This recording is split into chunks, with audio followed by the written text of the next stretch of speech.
Oops, I totally missed the space monkey talking. Hello? Hello? Hi Very there. knocking. Ah. Hey, Oh, I'm not in your distance. That's fine. yeah.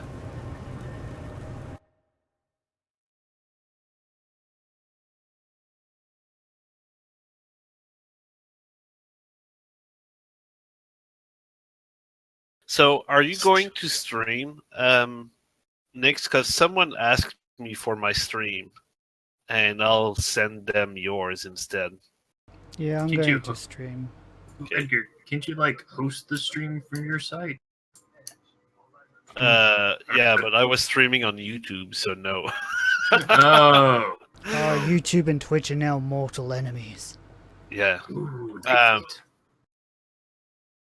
But yeah, I could host from my Twitch though.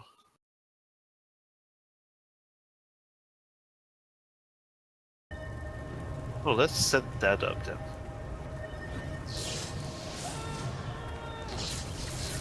I have 3 minutes. I can do it. Go, go, go, Go, go, go! stream, stream, stream, stream, stream. The only problem is my stream is like at 480p just because, well, Australian, and I don't want to choke Guild Wars. Or choke Australia. He'll take all Australia. Yeah, I take all of Australia's bandwidth.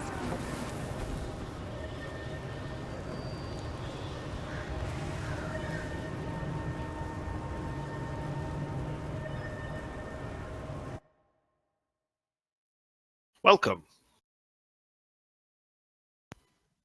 I think that Hello. was out that just joined yet. Alright, let me find Twitch.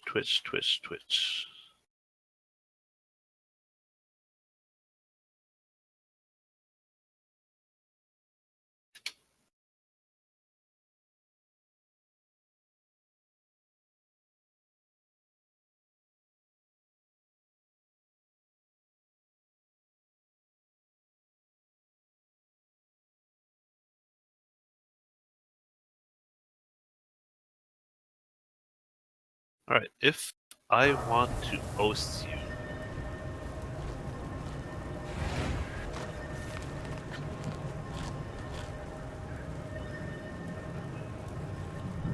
Yeah, host his stream and then start your own stream. It'll be streams within streams. Refreshing. no, but You should stream yourself watching the stream. how do I host someone?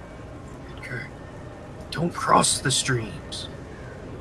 Can you do it by just logging in and going to my channel and Yeah, I possibly was finding looking a for a button or stream something? button, but Yeah. I don't see one.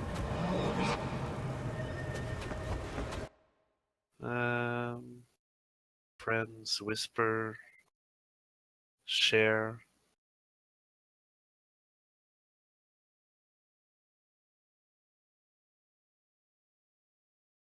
All right, let's see in my options. What do I have?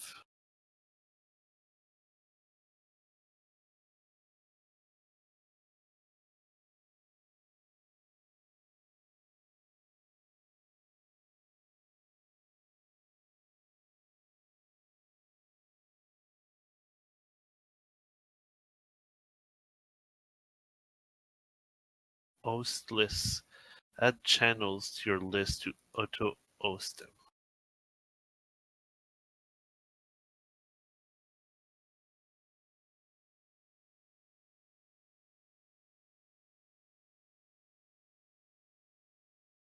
And if you're wondering about my video pausing, that's because I'm alt-tabbed. I'm now looking to see if I can help you.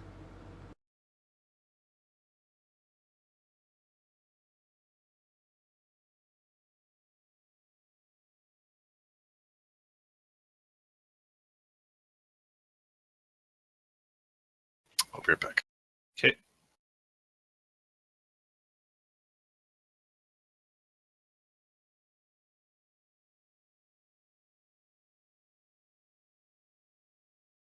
But you're streaming now, and it's not streaming this, so...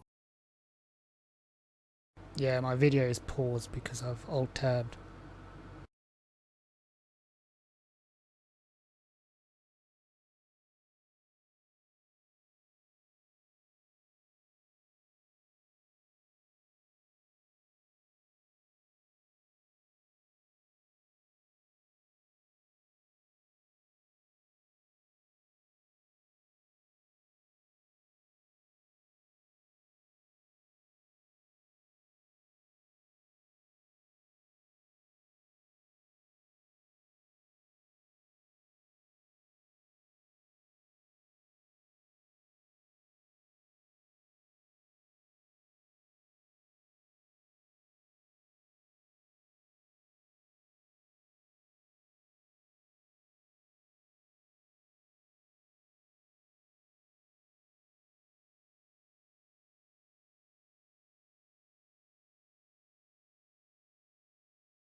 Oh well. Oh well. Yeah, all I can find is something saying basically needing to subscribe to be able to host or something. I'm gonna get your stream. Oops. Twitch.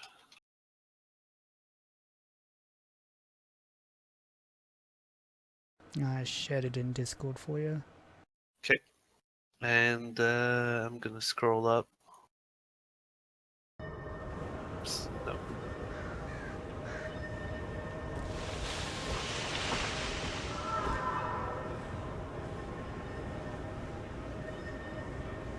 Oh, they're not online. Okay.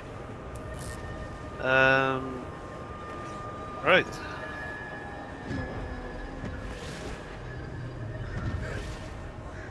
I'm jealous of everyone's frames per second. Why? I don't know why everyone's frames per second are better than mine. Well, mine are pretty bad. I have 60, sometimes 61.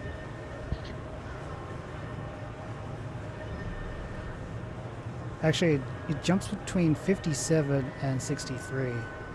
So, I'm still gonna stream. Just because. Still don't know why it's fucked up, but yeah. Alright. Press the Make reset sure you button. can capture audio. Getting my notes. I changed the title of the notes. So you want me to read both those lines? Possibly.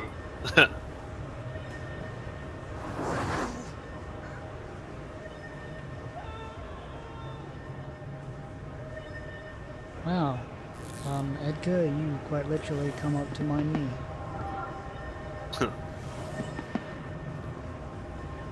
He's fun size. I'm so used to playing my Asura and Sylvari of recent that this guy feels huge.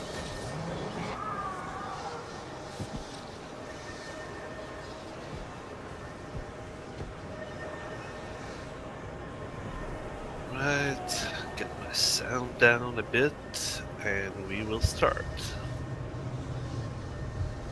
How many do we have in Discord? 1, 2, 3, 4, 5, 6, 7, 8, 9, 10. And we have 9. Wait, there's more in Discord than in the group. Or wait, no. Yeah, no, okay. Alright. It was a dark and stormy night when, behold, Lion's Arch, or an iteration of Lion's Arch, because we'll see that Lion's Arch hasn't always like this.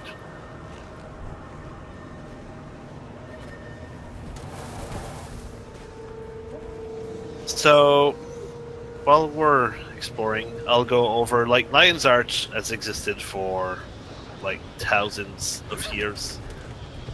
It was first created as a colony of Ilona back in 300 after the Exodus.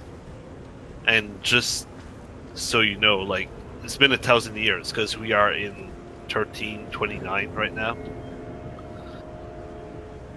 So it was created 1,000 years ago, and it was the seat of power in Krita, and it also housed the royal palace of King Doric. Well, to King Doric and his line until the last Guild Wars, which was the Third Guild Wars. Then it went under the end of the White Mantles. If you've done the raids or you've started Season 3, you will know who the White Mantles are. Or even if you've played Guild Wars 1, you know who the White Mantles are. Most of the old buildings were raised, and they made space for barracks and more practical structures. So that's why you don't see like the palace and the summer house of King Doric while you're in Lion's Arch in Guild Wars 1.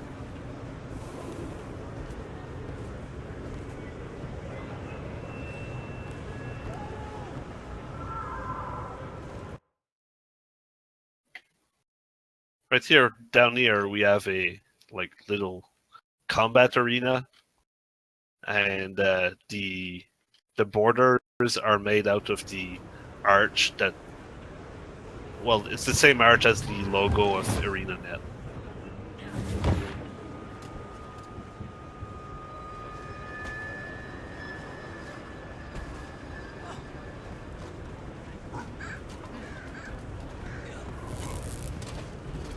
Here we have delicious candy gold. Yeah. I just noticed that tonight. Candy corn becomes more important when we discuss Halloween in a little bit. Yeah. So, after that, in like Lion's Arch, pretty much stayed the same after the White Mantle took over it in Guild Wars 1. And it's stood up to like civil wars and stuff like that until 1219 after the Exodus. So that's like 110 years ago. Zaitan woke up from his slumber, and ore rose back to the surface, bringing the sea level way higher than it usually is. And it flooded the entire region, including Lion's Arch itself.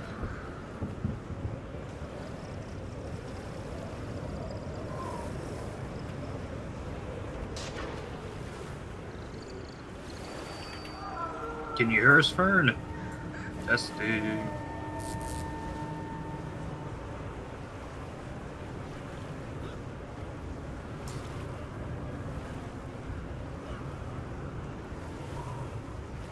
Yeah, maybe she's not in the channel.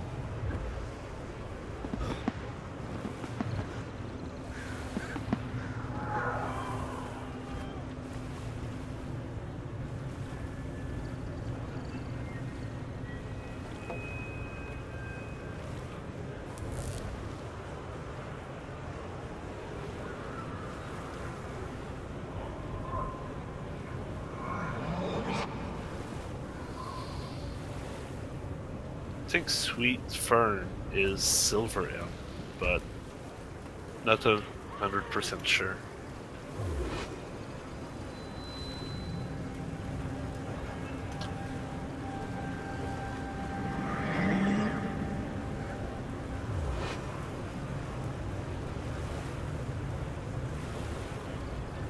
Yeah, Silver Elm. There's not a channel. Drag them in. Can we do that? No. Curses.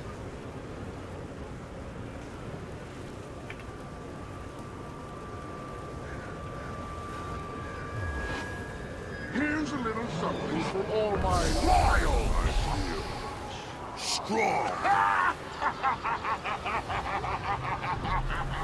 Well, I don't. No, we can't.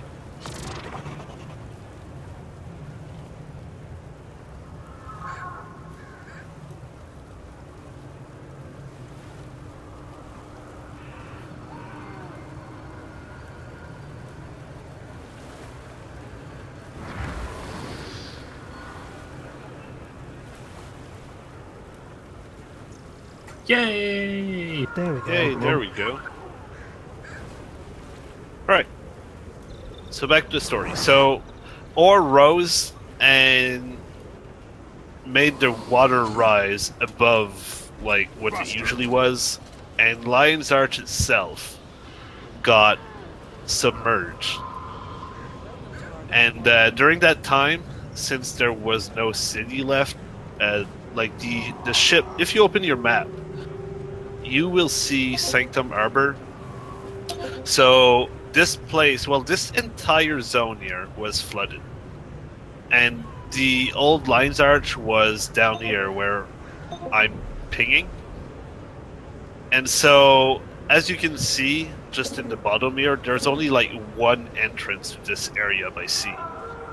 So these ships would use this arbor as a safe arbor for all the ships wanting to escape the horrors of the sea. Because at that time, you had like ghost ships spawning, well, not ghost ships, undead ships spawning all across the unending sea. Because Zaitan was like producing them from the ship wreckage that were like drowned down in the unending sea.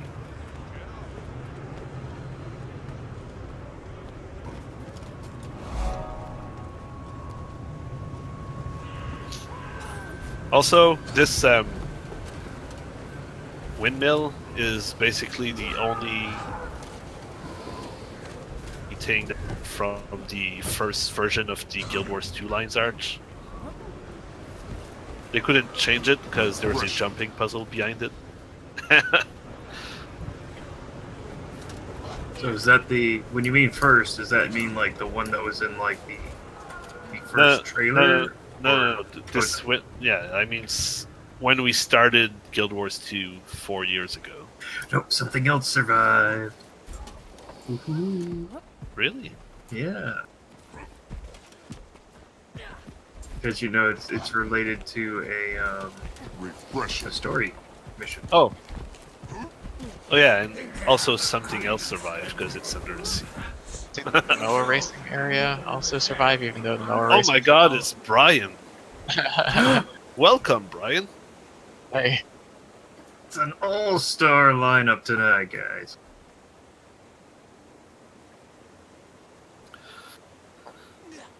But I'm talking about there's a bit of something. We'll get over there soon enough, and I'll explain why it survived. All right. Do we want to do the jumping puzzle? No, because we'll lose after crew just jumping down this hole. Like I just did. Yeah. It's got a great set of teeth, though. Shit, I don't even know how to get out of here. I just checked the durability of one of them, and it's top notch. Help me! Help me! This Where's way, the exit Edgar. now? Oh my gosh. Follow the kitty in the camp ahead.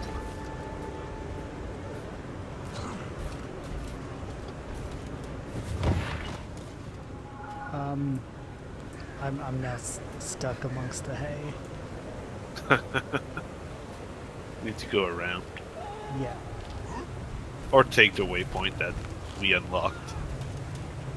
So, fast forward 11 years after the rise of Zaitan. So the Lion's Arch was slowly turning into a refuge for pirates and other seafaring groups. Small towns started to be created around the wreckage of the city. And as the water receded away, a settlement started to form. And one that owed no allegiance to Krita, because the old Lion's Arch was basically the capital of Krita. But this one, they were like a separate entity. They were a free city, free of the Kritan politics, Ascalonian politics, and everything else. And this new settlement was unified by a human called Colbia Mariner, and we'll talk a bit more about him just a tad bit later. Is it broken now, the statue? I think it is, right? Yeah, it's in the memorial area. Yeah. But to go with that lore, just for a little bit, this area where we're standing used to be where his house was. Right. And unfortunately, Lion's Arch has a history of stuff happening to it. And so the house is no longer here. But this lovely little area where you can have celebrations and matrimonial shindigs and whatnot exists in its honor.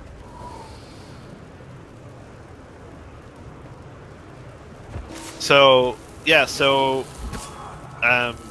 he unified every races that was willing to lend their ships for the cause of protecting, protecting the shores of undead invasions by sea. And that's how the what? Edgar, What? here's his grave. It survived. Where are you? We're here to the southwest.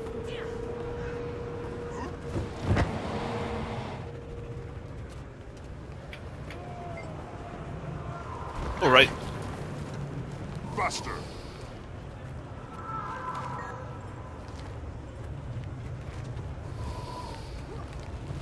And it even talks about his wife right there.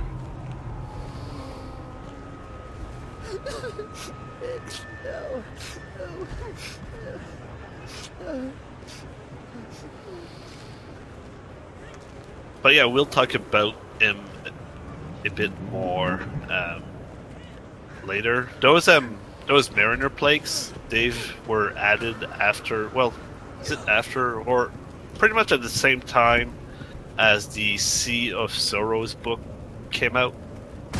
And so, if you want like the entirety of like the rebuilding of Lion's Arch and the fight against the undead, read that book. It's pretty amazing. I feel strong. So, 4 generations, the people of Lion's Arch have been on the front line of the war with Zaitan. And so the city of Lion's Arch has been destroyed only to be rebuilt in defiance of the dragon's power. And when the city was rebuilt, there was an island a bit further south from Lion's Arch. And if you open your map again, I'll ping it. You see it as a level 60 area to the west of Bloodtide Coast. That's Claw Island. And the Lion Guard, they built a fortress on Claw Island. And they used that fortress to defend against Zaitan's attack. So no ships... Like, no ship could enter Lion's Arch without, like, passing by Claw Island. So if it was an enemy ship, it would be shot down. And if it was a friendly ship, well, they would let him through.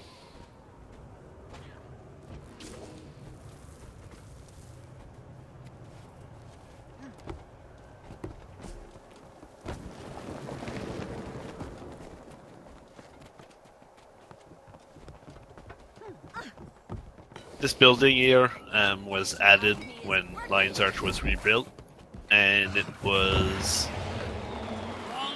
it's called the Guild Initiative Headquarters, and that's where you start to get your Guildhall and stuff like that.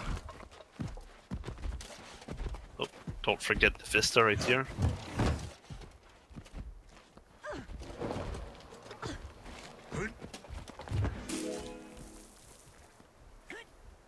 And since Lion's Arch wasn't under the governance of Krita, so it wasn't under a queen or a king, Lion's Arch is run by a captain's council.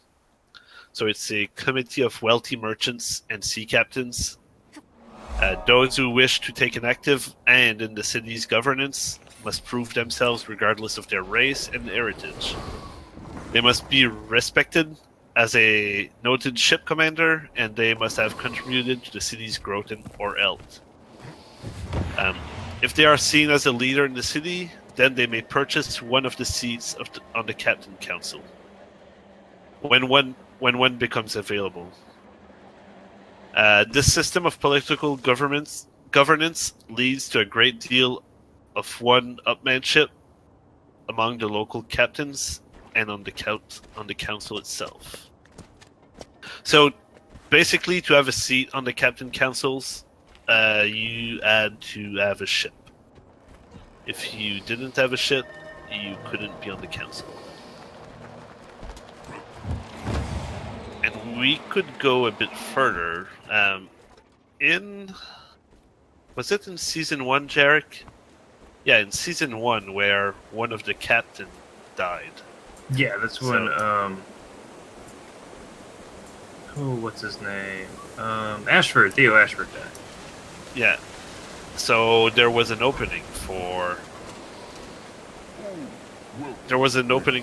on the Captain Council, and that's when Ellen Keel got the spot. But she didn't have a ship. But after defeating the Etherblade that attacked Lion's Arch, she got an airship.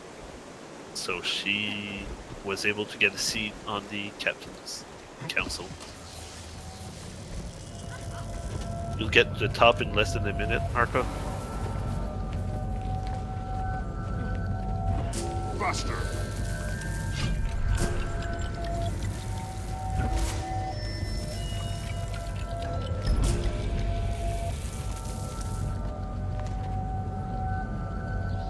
I think I have a couple of videos for the next part. So that was in 1230, after the rise of Zaitan, they built the fortress on Claw Island. So we're gonna fast forward to... Oh, better take that portal. We still have people on the bottom? Oh. Okay. So fast forward to 1327. So the start of Guild Wars 2. We started in 1325, so that's 2 years after the launch. There was... well, I'm going to start with showing you guys this video first. Give me just a moment.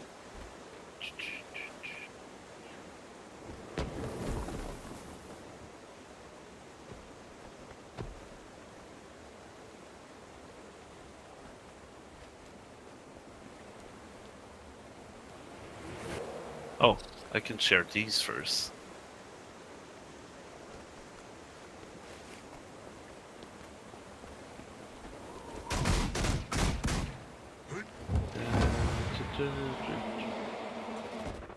Right here. Here are pictures of Lion's Arch from Guild Wars 1. So if you can see how much it changed during those years.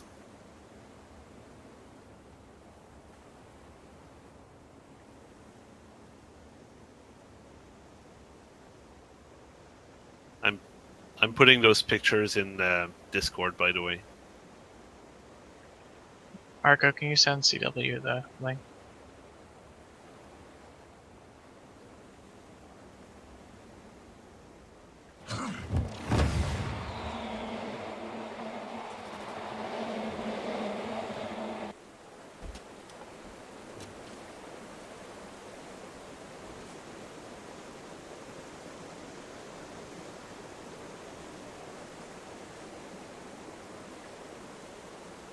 So those are pictures of Lion's Arch from Guild Wars 1. The first picture, we see the lighthouse. The lighthouse actually survived. It was still there when Guild Wars 2 came out, although it got destroyed eventually. But it was the only remaining piece from Guild Wars 1 that survived up until Guild Wars 2. And then, before I start talking about the next part, I have like this little cinematic of the destruction of Lion's Arch. So, let's see. I can share this first.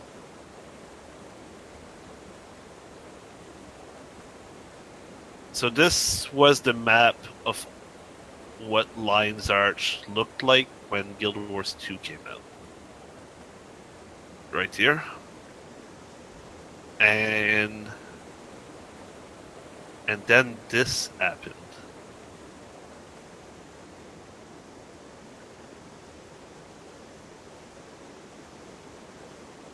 Right here. This is the route I wanted to show you. If you spot any lion guards sniffing around, let me know immediately. Will do. The client wants delivery as soon as possible, and they're paying top dollar for anonymity. Good. Oh, I almost forgot. They're raising the price since they became so rare after the shipwreck. Okay. Are you getting all this? Yes, ma'am. All right, let's go.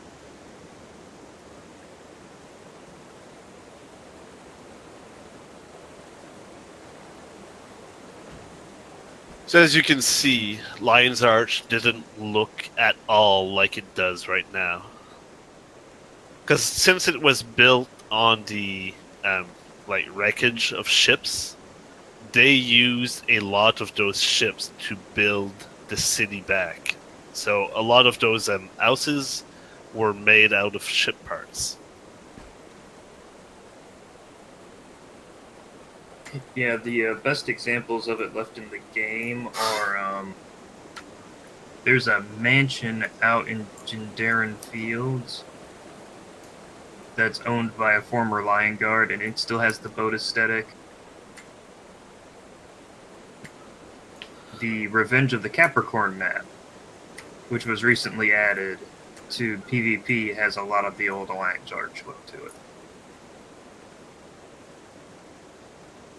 So what this video shows is, so during Season 1 of Guild Wars 2, we were fighting, like we've talked about her during our exploration, we were fighting Scarlet Briar, a Sylvari that went crazy because Mortarbot took over her mind. And she decided to attack Lion's Arch with something called the Breachmaker. And the Breachmaker was this like huge drill. And she started drilling right in the center of Sanctum Arbor, where the old Lion's Arch is. So when that event happened, the map for Lion's Arch looked like this. Right here. So as you can see, you see the big Breachmaker in the bottom left right there. Was a huge, huge drill.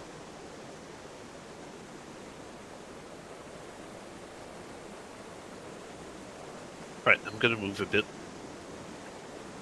so not to stall our event. So the battle for Lion's Arch started in 1327. So 2 years after the launch of Guild Wars 2.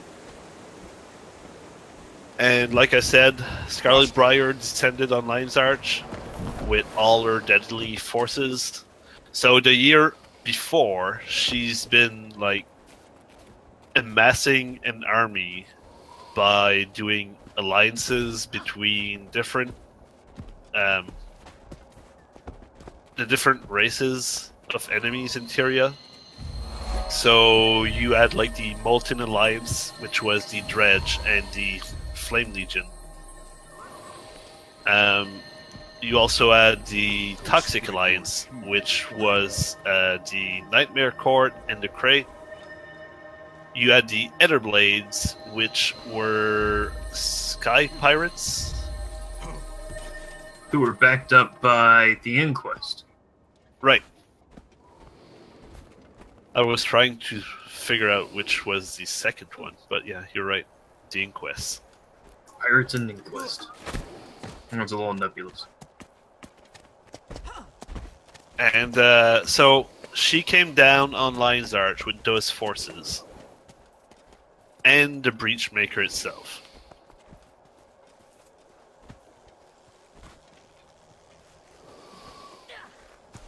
So the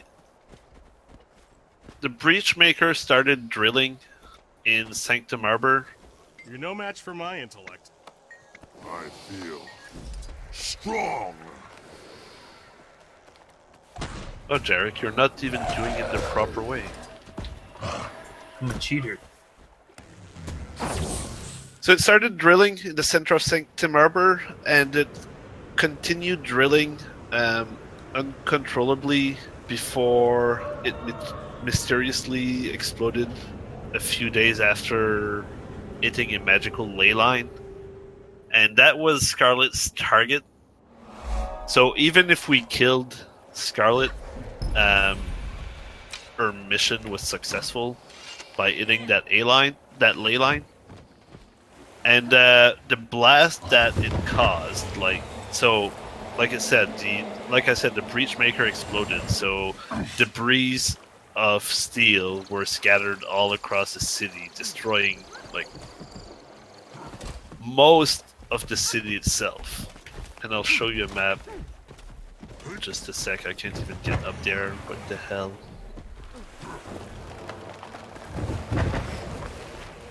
We need to go around, guys. My bad.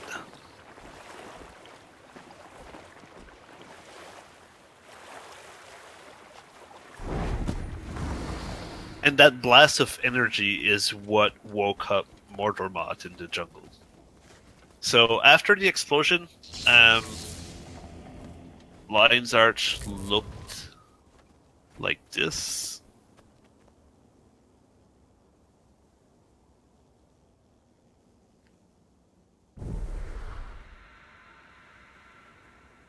Right here.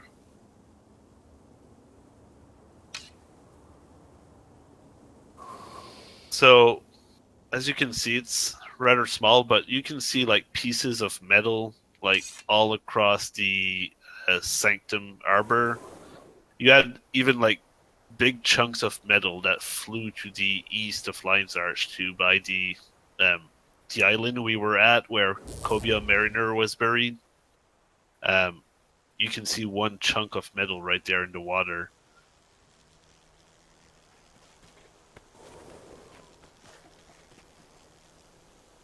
And then throughout season 2, like they started cleaning it up a bit, and Lion's Arch looked like this.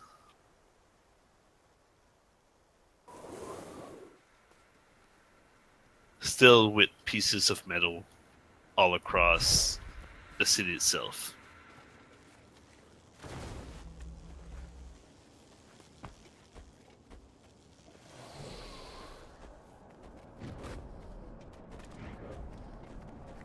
After the last time you asked. So, Lion's Arch itself is basically a hub city. It has a portal, a portal to every other main city of the races. So, you have one aiming to Divinity's Reach. You have one going to South Sun.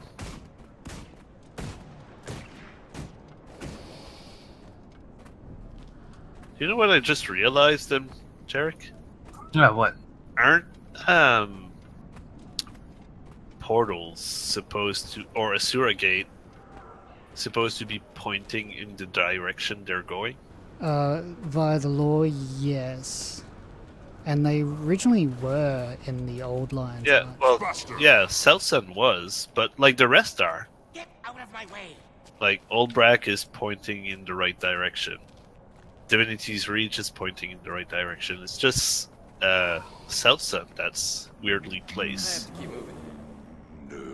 Well, wasn't it like a malfunctioning one in the first place? Because Well, Wait. when the South Sun portal, like during the reconstruction, it was by the island. On this side, it was pointing in the right direction. Then you have the Black Citadel on this side, the Grove. I guess the Grove is not pointing in the right way either. Yeah. And then you have Retasum. Buster, I'm off to the hunt.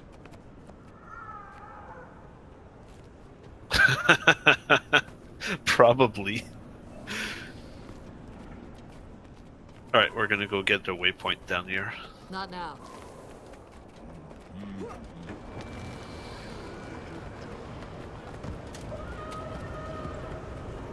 Oh man, I've got some old screenshots. I'll share them of the Breachmaker and stuff. And then there was, like, during the attack, there was this group called the 14th Lion Guard Security Force. And they were the first one to go back in Lion's Arch to try and retake it when Scarlet's forces were inside it. And instead of reading the entire story, what I'll do is I'll link a video from Wooden Potatoes, and he just reads all 5 of those short stories. So you can listen to it, and we'll just continue exploring Lion's Arch, and I'll listen to it at the same time, so I'll know when we can start talking again. That's a nice one, Jerek. Okay. So there's the video. It's timestamped where he starts talking about the actual short story. So if you want to listen to it.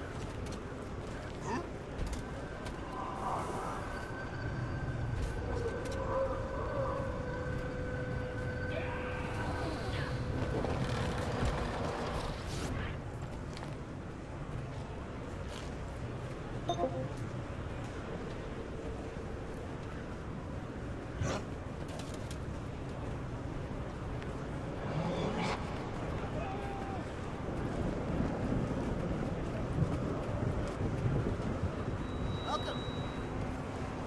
Excelsior.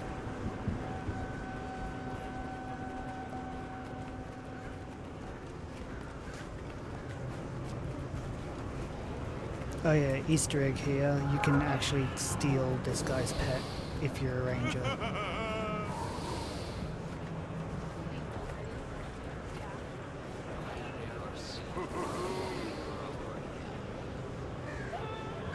So cruel, Edgar.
Buster!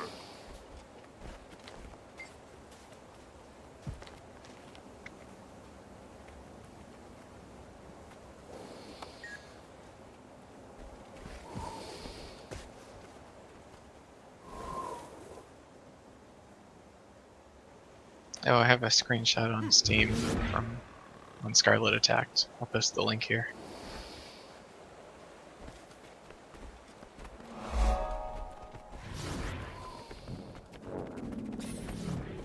May Dwayne bless you.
Yeah, having Lion's Arch attack like it did was fairly unique, because usually you don't see your central Wait, hub. Jerek, he's not done. Sorry.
Alright, you guys should be done. Because he started talking, recapping everything. Alright, what was up, Jason? Jerek? Okay, so I was just saying that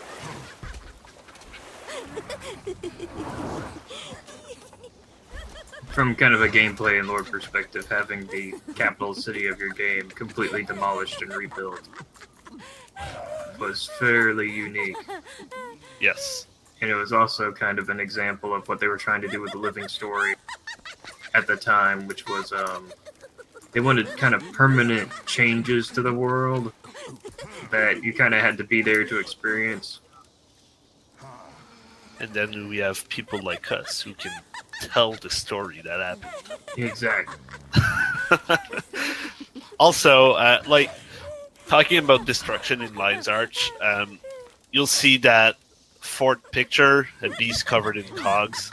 There was this huge lion statue that, like, basically was the symbol of Lion's Arch. And it was huge. Like, it took a big spot in Lion's Arch itself.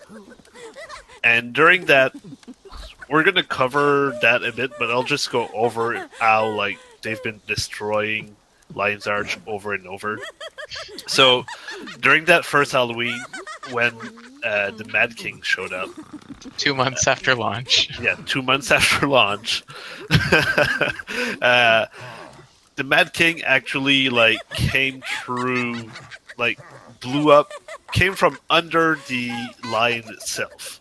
So the lion got destroyed once back then. And it took a couple of months for the Lion Guard to rebuild the lion. And what was it? The month after Halloween? So we see the lighthouse in front of us, but this lighthouse hasn't always been there. There was one, I think it was a bit north of it. Was it here or here? I think it was in the same spot. Yeah, so there was this lighthouse that was the lighthouse that's the same lighthouse that we could see in Guild Wars 1. And during that November, Lion's Arch got attacked by Karkas. And this ancient Karka, like, basically jumped out of the sea onto the top of the lighthouse, broke it down, and I think we can still find that piece in the bottom right here. Let's go see. So that was another like part of Lion's Arch that got destroyed during the first year of Living Story.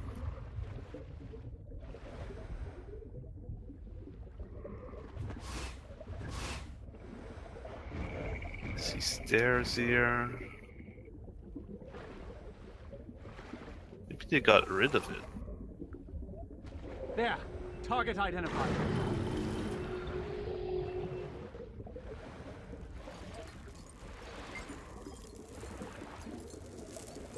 Because you used to be able to see the piece that came down in the water here.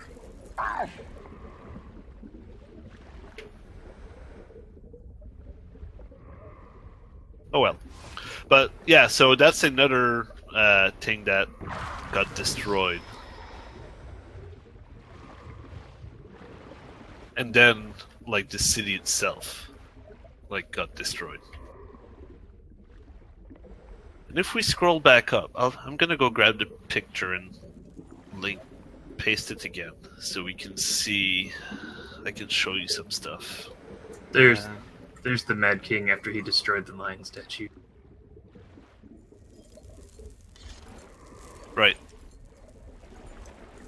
Yeah, he came out from the statue itself. Yeah, it was cool because the statue would start to glow, and then little pieces started to fall off, and then it exploded. All right, so that picture of Lion's Arch. If you open it and you look at it, you will see. I wish I could draw on the picture you're seeing, but yeah. So, if you come over here on my tag.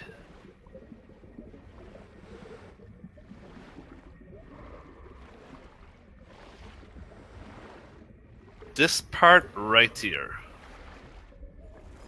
with the two lion statues and the stairs, if you look at that picture, you see the portal to go to the next zone, like, directly north, like, on the top of the picture in the center. And if you go a bit left, you'll see a building with a green top on it. Well, and if you look closely, that building has a gate and two lion statues and a stair. This is basically where we are right now. The two lions, the stairs. So old Lion's Arch is still, like, submerged underwater. And the Lion Guard used to stand here and sell you skills. Yep. Was it Figo? Is Figo the skill seller? Can't remember. And the fountain, I think the fountain is still here too. The fountain that we see on the right side Yeah, it's right here.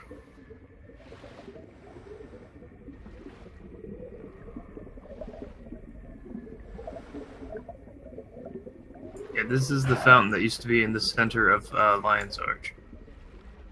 And you don't see it? Oh, do we? Oh yeah, we do. On the screenshot, so to the right of the fountain, you have some stairs. Well, they're still here.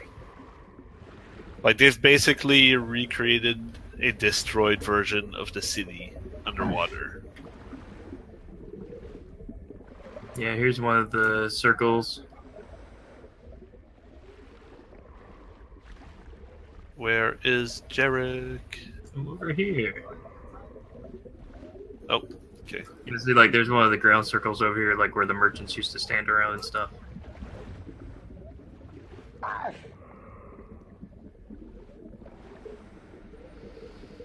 Oh, and it's also here that Cobia Mariner's sister died. Yeah. Yeah. She got stuck under the... But she got stuck under the decking of the piers, I think, and then the water came in. Yes.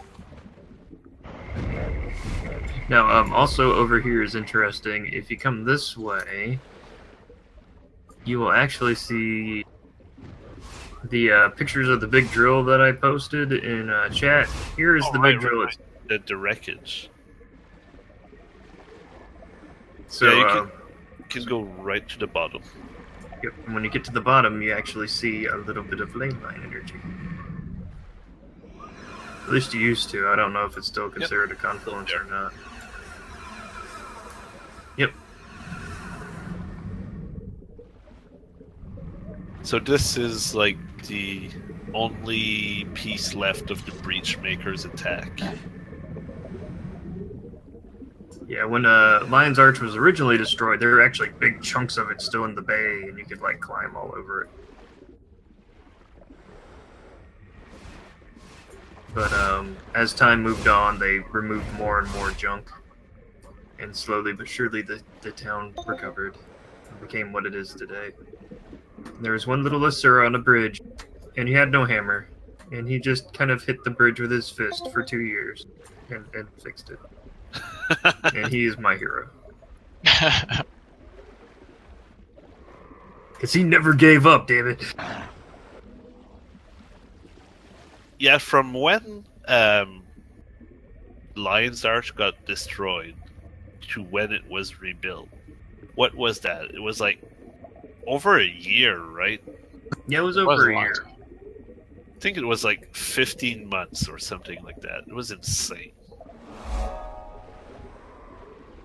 That stupid bridge with the hole in it that I always God damn. But yeah, it was crazy, like, how long they let Lion's Arch just kind of be a wasteland. And it was part of the storyline that, you know, it was a wasteland. And, like, the area was blighted. And the Lion Guards would wander around the city in, like, marked areas that were,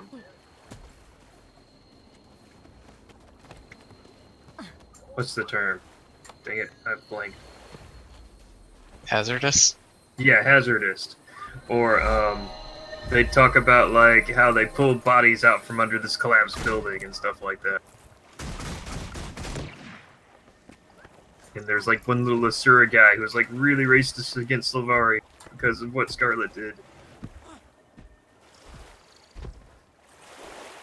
So, the new Lion's Arch, which we are currently in, it was finished being rebuilt in 1328. Like I said, we are in 1329, so it's been a year. I think it's been a year just recently too. It was like right before the expansion, so like a month ago.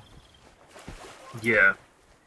And so parts of the Breachmaker were molded into metal, used to build several of the new structures, such as the aerodrome that we see. Oh, you can see part of it from down here. If you look up and to the south, you can see those two beams of light. They've built a fortress, the turrets, a new arbor with a shipyard, also a big lobster. Yes. A certain tour guide is not very happy about that lobster. Yeah, and so a lot of the the points of interest have been renamed or replaced, and with it, they actually rebuilt the Fort Mariner waypoint too, which was like the waypoint everyone used, and it wasn't available for like 15 months. Oh yeah.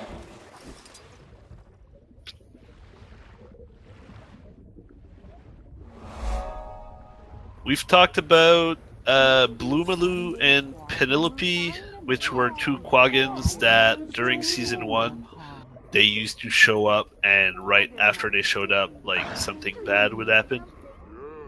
Well, they actually made their own here in Lion's Arch, and now they have a little family with them.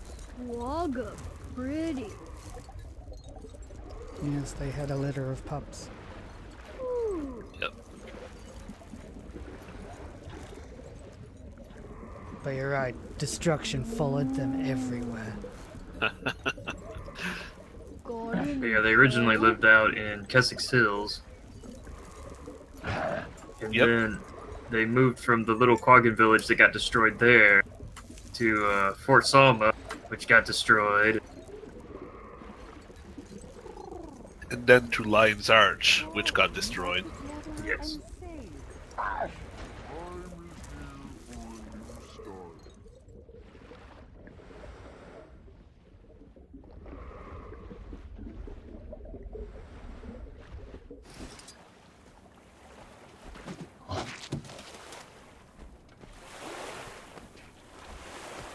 Lots of little areas you don't usually visit in Lion's Arch. There are a lot of fun little side roads and alleys. And right now, we have Halloween going on. Oh, what? I was just realizing that you haven't described the changes in Hooligan's route. In Hooligan's route. Where? The northwest corner, the cave. Oh well. Oh, I haven't yes. done that yet. We haven't done. We're gonna talk about that once we're there. Oh look! It was Serial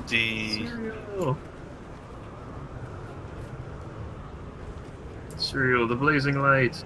So, if you ever see Serial running around, it says that she's training for the Gauntlet. For those who haven't done that event, because it's been a while, the Queen holds an event called the Queen's Gauntlet. And during the Gauntlet, you can join into a tournament and fight different NPC, and one of them is Serial. I hope they bring that back. That was fun. You could actually like watch people fight in the rings.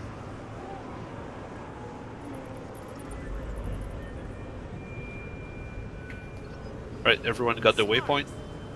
Not the waypoint, the vista.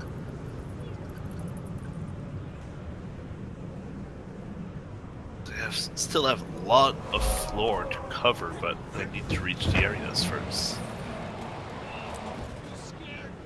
That's the most hideous Halloween mask I've ever seen. What mask?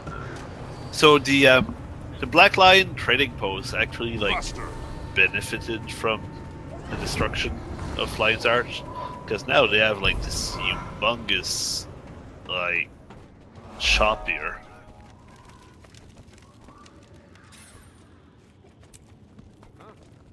It used to be like a single ship, which was the trading post, but now they have like all these weapons on display and like even some hidden stuff at the end of here. Wonder if you got angry presence again yet. Oh yes, the mimics. Yeah.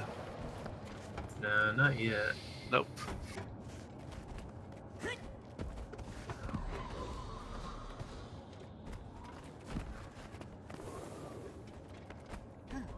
But yeah, the Black Lion Trading Company also assisted in rebuilding Lion's Arch. So did the consortium. Yes, and the consortium. Yeah. So I think the consortium funded most of it. Yep. Yeah. And I was actually thinking about that. You know how the consortium funded the resort on South Sun? Yeah. And how Lion's Arch looks like all resorty. I wonder if like they're like, okay, we're gonna like build a better resort than what we did on South Sun. No, they just cut costs on architects. Yeah, they Just probably use reused the things they had same- already made. Yeah.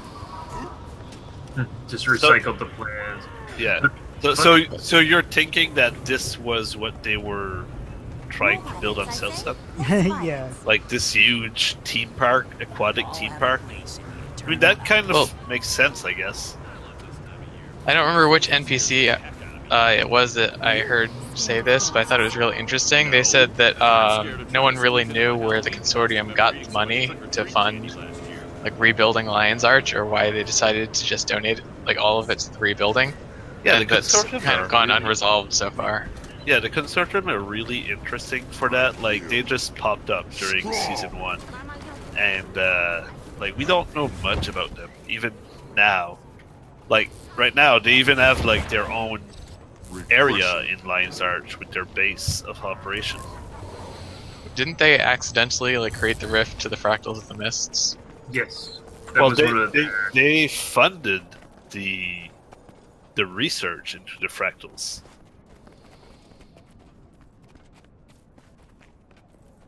But yeah, they just kind of, hang out in the background. They're kind of secretly...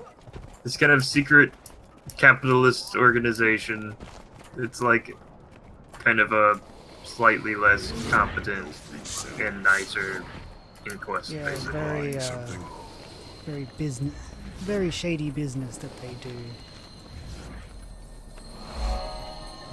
But it's kind of funny because when you look at the stuff the Inquest makes, like even if you look around Lion's Arch, everything's supposed to look like, from a distance it's like polished marble, and then when you walk up closer you see all the little flaws in it, and the cracks and the stucco, And the Karka hidden all around it. yeah, the Karka.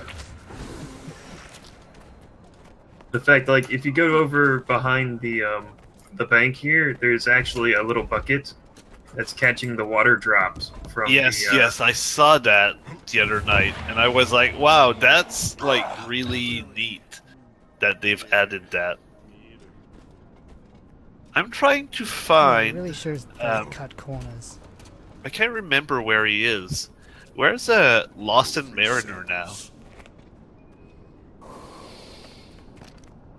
Oh, the, Oh, okay, he's at the Crow's Nest. Break it, I break you. Yeah, all the captains can be found there.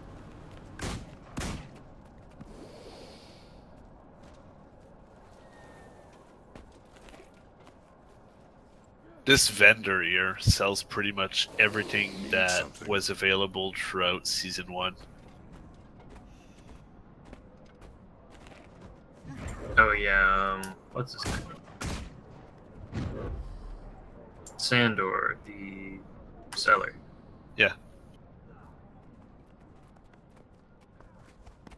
These little apartments made out of like old ship hulls. I actually really like them. Yeah, actually, they kept the ship architecture here. Here's a little I'd have to something live for all here. my loyal subjects.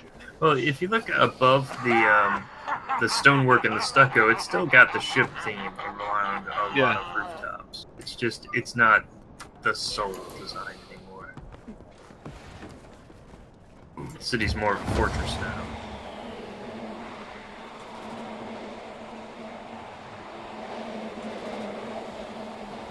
Oh, So- and over here. I'm here to entertain. Fun Over times. here you have the consortium. Sweatshop, I guess.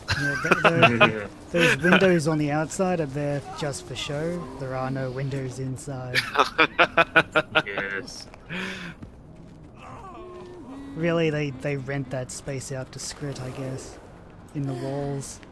Think we should head back in? I should go look up the, because I remember there's translations of all the notes here. Some of them are really sad. Like one yeah, guy yeah. who's Shit. crying Where- because he's gonna lose his job. Yeah. Everything has a place Lines in the Arch. internal alchemy. Let me find it. It's pretty amazing what's written down How here. may I assist you? This area, Commodore. Fun times. Forget your troubles.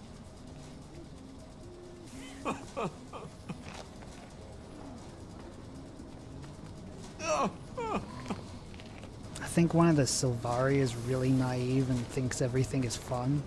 I don't have it here. Damn it. There's lots of hidden beer bottles, like wine bottles and stuff Yeah, under they the desk. drink on the job. Only way to get through the business day, I Seek, guess. and you shall find. If only. Forget your maps. troubles. Oh, there we go. Okay. So there's I don't know which sign is which, but there's one that says your satisfaction is our reward.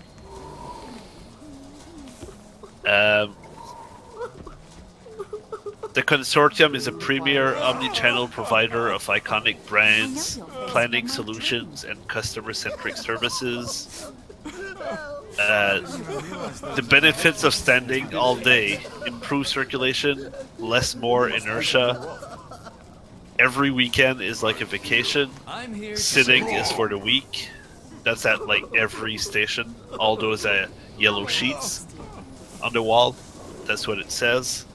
The bright yellow papers, they say privilege and confidential. Attention consortium employees. It's that time of the year again. Time to dust the old brains off and come up with new company slogans.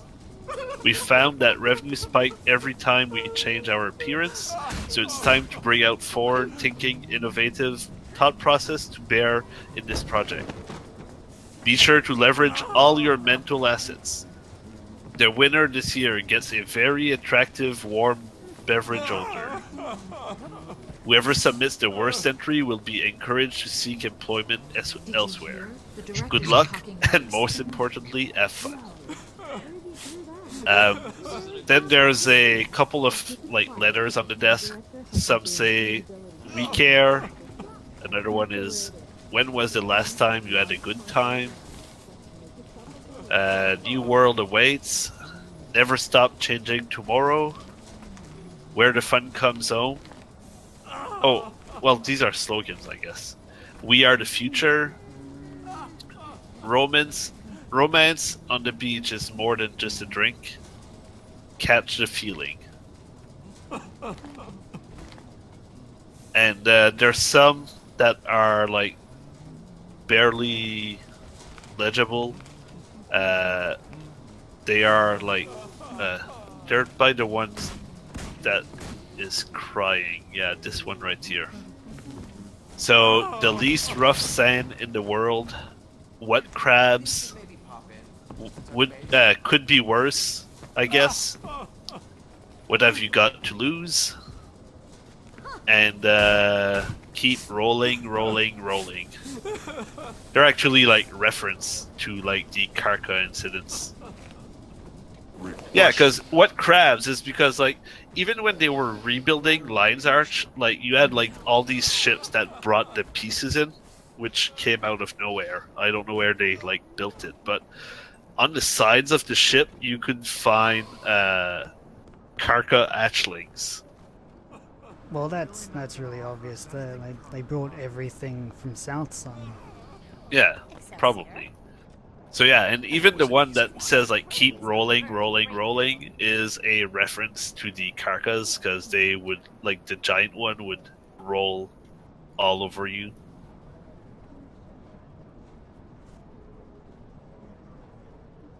Alright. And we're back. To infiltrate. I applied for a transfer. Right here we have Out to the South Order of Whispers. Their base of operation used to be up here, and I think if you're a Whisper agent, you can interact with the bookshelf right here, and it should teleport you over there, I think. It gives you access to a little room in the back Oh. there, and there's another guy standing in front of what is essentially a portal. Okay. But yeah, this is technically disguised So as a there I pub, was, guys. covered in This aether isn't goo, and a this secret merchant had the organization nerve of to any ask sort. if I'd guard his yacht. Surely not the Order of Whispers. I mean, everybody just likes to wear red and black here. Yeah, exactly. It's fashionable. Something, something apple, yes. Yeah.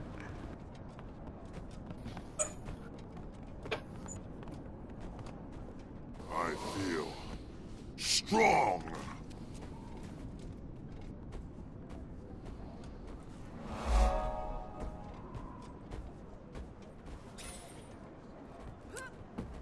And most of the captains are up here at the cafe. Why join the Navy if you can be a pirate? May the Sixth watch over you. Yep, all the captains are here, and You made a mistake. Lawson Mariner is the grandson of Cobia. Cobia was Citizen. the founder of Lion's Arch.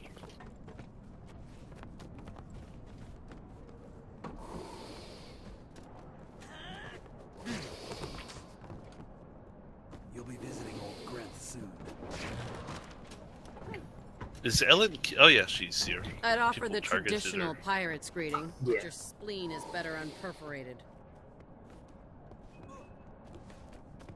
So Ellen Keel helped us throughout living the season 1 of the story, and Yeah. like I said earlier, she's the one that got a seat on the Captain Council when Theo Ashford died. Away with you. And I think she can be found like arguing with Magnus throughout most of that season. Yes. How do we get on top here? This rope on over this here. side. Please. Yeah, Keel started out as like a special investigator out in Southside. I've done what little I can. But you know our ranks are worn thin. I don't care how you do it, but we need that port secured. Buster! From there, she kind of makes a name for herself and then runs for the captain's council. We'll get things ship-shape.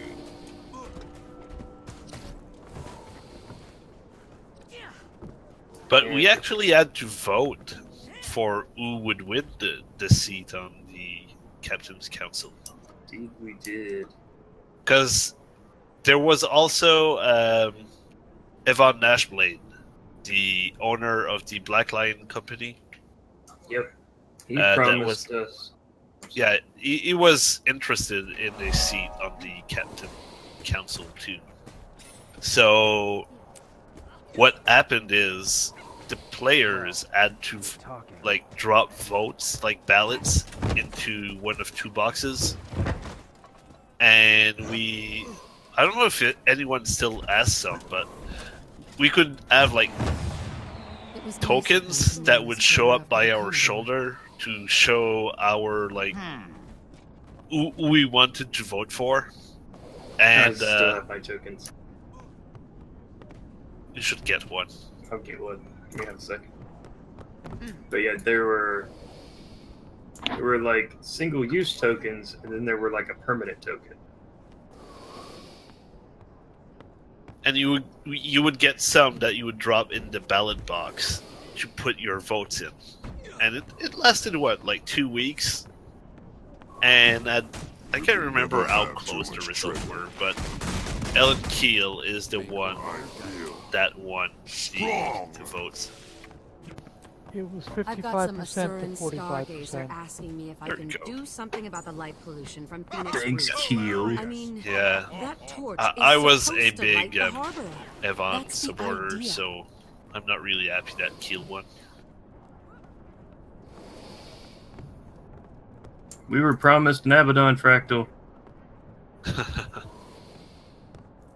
hunting. Down here, you have Eurotron that we've talked about too, which was Jobotron, Ootron, Elotron, and he's with the Minstrel, Marcello the Minstrel.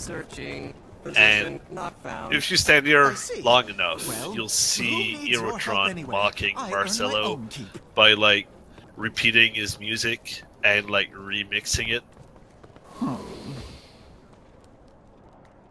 But we're not going to stand here for that. Social interactions. Also, if you've never talked to him, I think he gives you a karma thing. Yeah, it's on like a brochure, I think. There you go. Someone got it.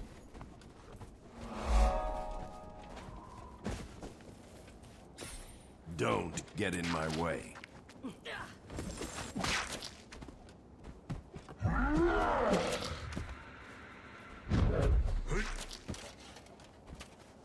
So this area of Lion's Arch was basically untouched, though. You still see, like, these buildings are still standing. You never saw me here.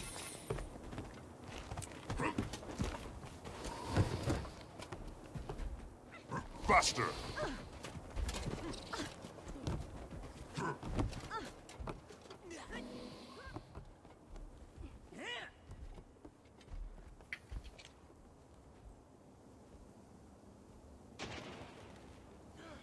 One of my other characters has my Evan sticker. I'm just going to put on my key.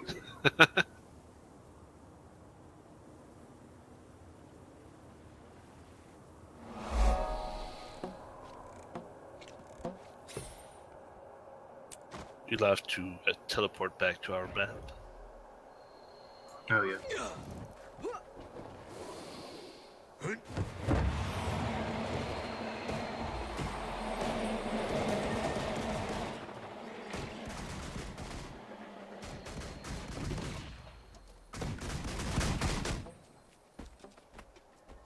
We're gonna wait for Jerek before going further.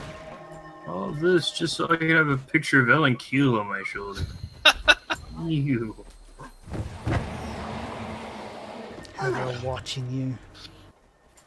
Piercing eyes, judging me. Yeah, she's judging you. Judging me. Trying to turn me in for releasing all those carca out in South Sun.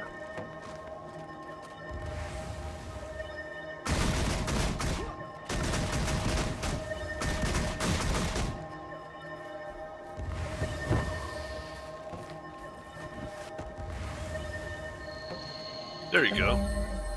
Okay, look. I have an Ellen Keel. So you could have like either Ellen Keel or Evon over your shoulder like that to show who you were voting for.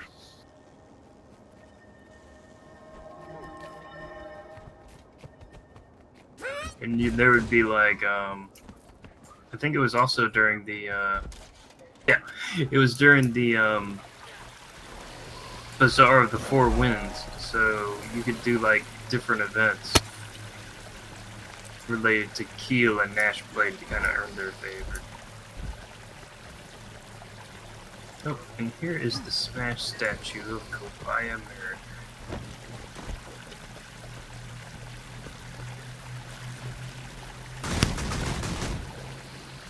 So, Kobaya Mariner was the founder and first Commodore of the rebuilt Lion's Arch.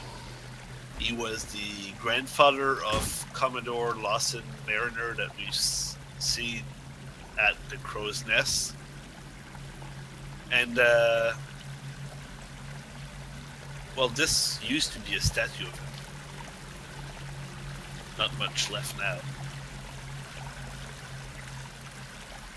And he was buried, well, at the island that we were just before.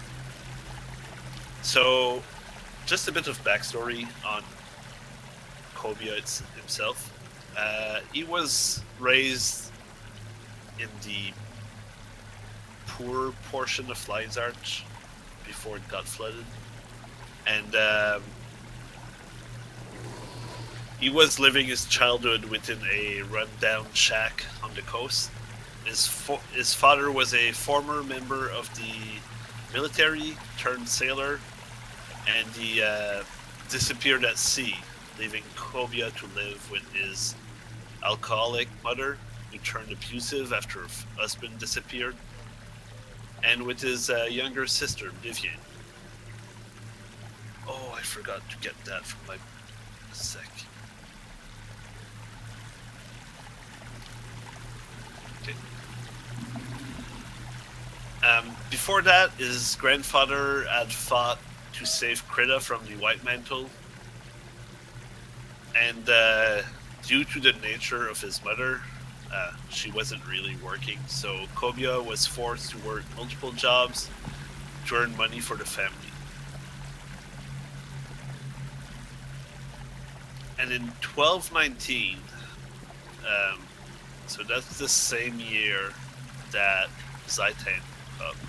So in 1219 AE,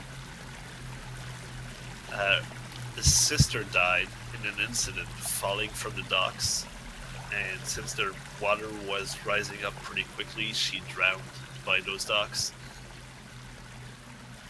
And that led Kobia to sign up for service as a mariner aboard the ship called the Indomitable. Nice to see you. So while aboard that ship, Kobia traveled to Canning City as part of official trade with Kenta, and that made him pretty much one of the last Tyrians to have set foot on the Canton continent. 10 months into his voyage, they were sent into the waters over the sunken ore to investigate the disappearance of multiple ships. And just at Malcor's finger, which we can find if we open our map. That's the one. Here is it? That's which one is the finger? Oh yeah. Okay. Malcor's finger. If you go to Malcor's Leap, it's the sea area to the north of it. What? And so while they were over Malcor's finger, they came into contact with the Maw, which the Maw was a Leviathan, and it was probably the biggest monster of the sea. So the ship got destroyed by that creature, and Kobia was the sole survivor of that ship. And he was rescued by the ship called the Avok, which was an experimental Iron Legion ship carrying the first prototype steam engine. So that steam engine was built by the Chars, and it was crewed by the Steam and Shroud warbands. So, aboard, he befriended an engineer, a stowaway Asura, and Kobia made an arrangement with the captain of the ship Centurion Arrow Shroudweather to lead them to Lion's Arch and negotiate safe docking for the ship. However, when they arrived to the city was sunken and barren, and the Avok was attacked by a Cretan vessel, the Dizenmendel. And when the captain of the Avok was killed, Kobia threatened to blow up the vessel and everyone aboard to stop the fighting, and ended up unifying two crews, the human and the Char, so they could serve together and fight longer. And I won't go over the rest of the story, because I'm actually, like, if I go further, I'll, like, basically ruin the entire Sea of Sorrows book. But yeah, if you want to learn a lot more about what happened between, like, for the rebuild, well, between the rising of Zaitan and the start of Guild Wars 2, go read that book. It's really, really good. And down here, so there was mention of LMAK, which was chronicling the taking back of Lion's Arch. This is her on the beach right here. It's a pleasure to see you. She's basically the NPC now that Every that day's a either good day to learn recaps something the stories, or even like the new current event system. Usually she's the one that will start it, or that you need to bring items to. What a time to be alive. Salutations. So much history in the making. But yeah, if you're ever interested in learning more about Living Story Season 1, in your story journal there's a segment, there's an episode called Scarlet's War that you can replay. And if you talk to Ellen Mackey after you activate that, it'll give you a special cutscene that kind of breaks down the entire thing. Really? Yeah.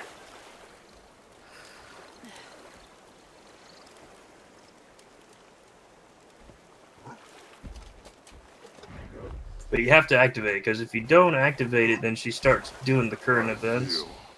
So, like, It's a pleasure to see you. There you go.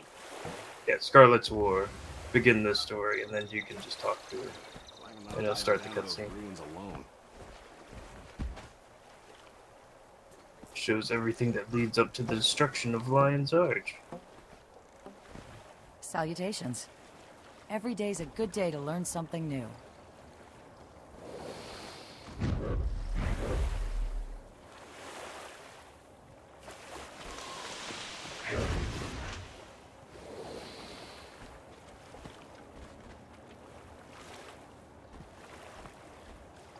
And why have we been, like, talking about all this? We could have just watched this.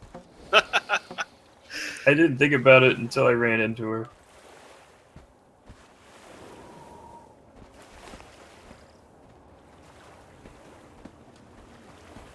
What a time to be alive. So much history in Study the the making. past to survive the future. And also, it takes us over to the house I wanted to talk about.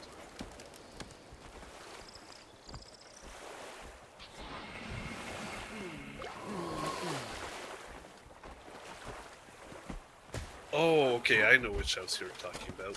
Yep. This house. So, like Edgar was saying... I was watching the video. Oh. Yeah. But, like Edgar was saying, you know, the windmill was untouched in the destruction of Lion's Arch because, they had to, it's associated with the jumping puzzle. And this house is left unscathed because it is related to, a chapter in your personal story where you actually break into the house, and it's the home of an Asura inventor. And so, one of the clever things they did, because, you know, the Asura is an inventor, is that when the attack was happening, you know, the rest of the city burned, but the inventor's house had a giant force field around. if you have blinks or teleports, and you can get on top where I'm at, you can actually blink inside the house. So I think we only have thieves and daredevils right now that can blink.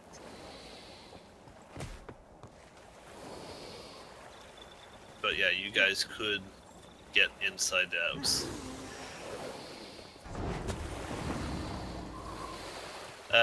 So if you get on top, you just aim your blink on the wall itself, and you should be able to cross over.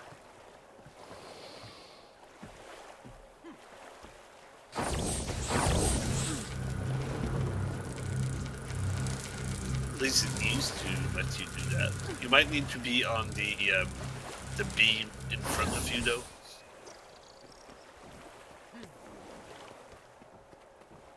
And if, like, as a thief, if you use your short bow to, like, teleport, like, shoot it against the wall, and you should be able to put it. Maybe they fixed it. I could do it with my Ellie.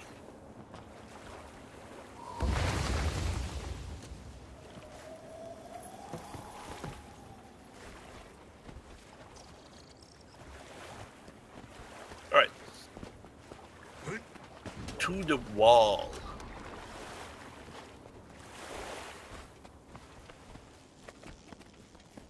But first, to the window.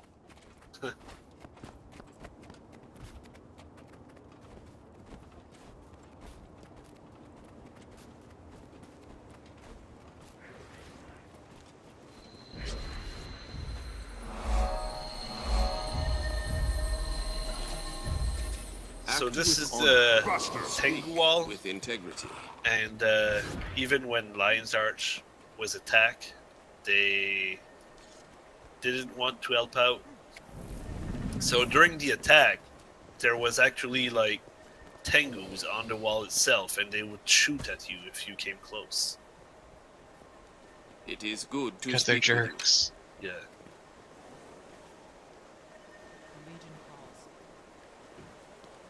Tengu gotta take care of Tengu. Strong. Oh, we're missing a person to see it. It was funny to watch, like, you know, the community turn on the Tengu after they started shooting us on sight. People were like, I can't believe the Tengu did that to us. Oh, no. Alright, what are we missing? The shore right here. That's it. That's it.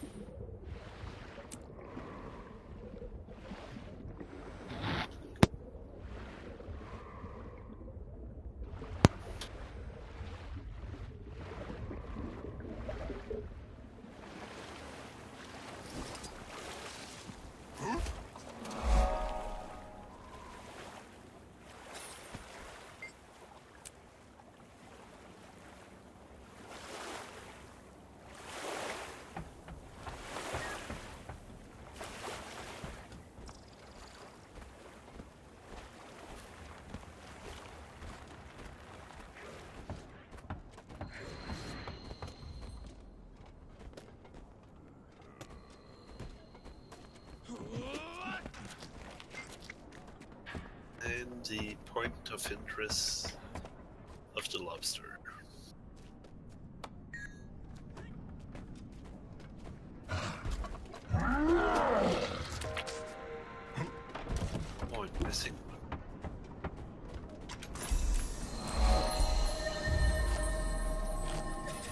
And two vistas. Oh, right. Right. Let's port here, guys.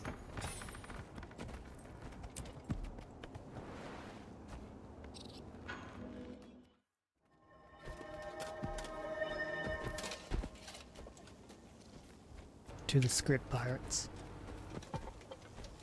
Hiya.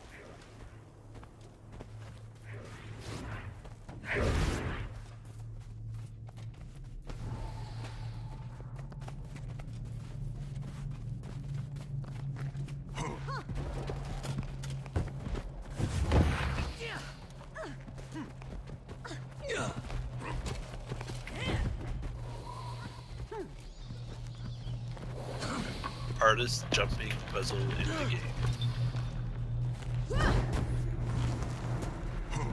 The tower? Huh? No. This vista.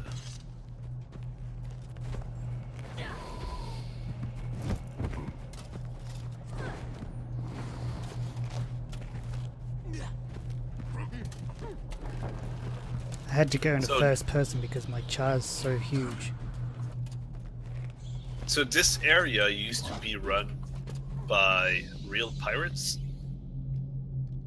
and since the destruction and reconstruction of Lion's Arch, the script actually took over, and now you have like the Pirate King script here.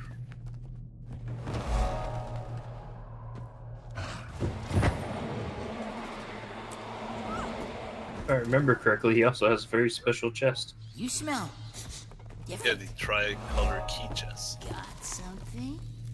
Wasn't there a spot where you could see a cat? Oh yeah, right here. Yeah, if you dive underwater Yep. and then go, to the east.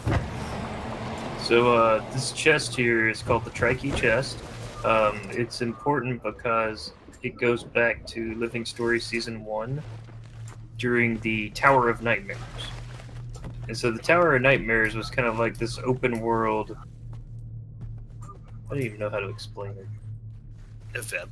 Sort of like an open world dungeon sort of thing. Yeah, like an open world dungeon. It was this tower, and you had to fight your way up to the top with your groups. And everybody was in it. And as you fought, you got different keys. And you needed one of each colored key before you could open the chest. And so eventually, the tower was defeated and collapsed, and the chest was set on the shore. Yeah, Keswick's Hills. And then after a while, the chest disappeared, and it ended up here after Lion's Arch was rebuilt. So if you ever have any of those keys left, you can still cash them in. I'm missing one vista. Oh, okay. Right here. I think it doesn't cost anything to travel here.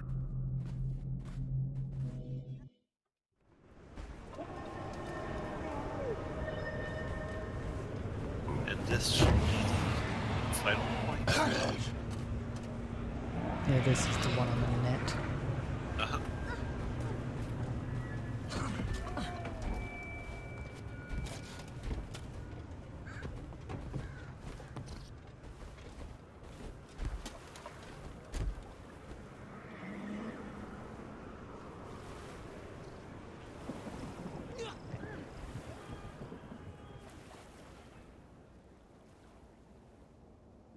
Oh, there was this also right here.